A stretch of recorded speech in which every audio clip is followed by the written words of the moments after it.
ក្នុងដៃមានតម្លៃអស្ចារ្យក៏សាគេឈ្មោះដូនតាជាខ្មែរពូជអង្គរជាខ្លាំងខ្លាចជាគៀងស្មាតជាខេមរាពុំយើងខ្លាំងអស្ចារ្យយើងស្រែកតែស្មារតីកីឡា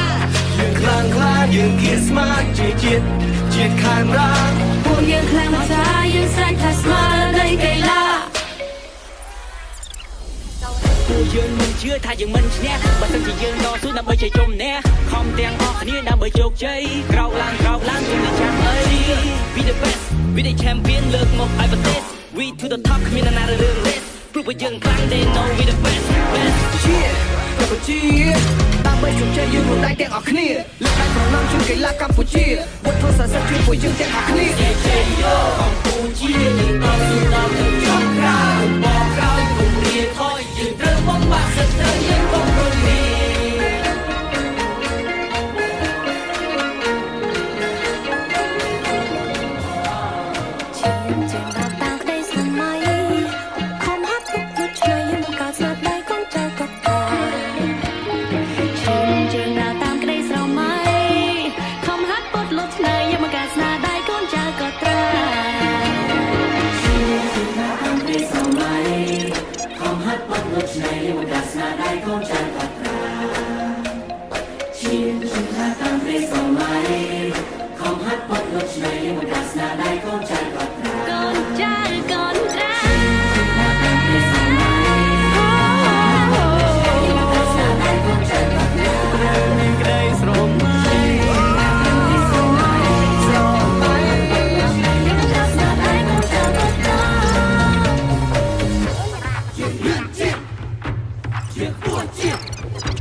លើកដៃឡើងហើយយើងស្រែកហូ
ប៉ា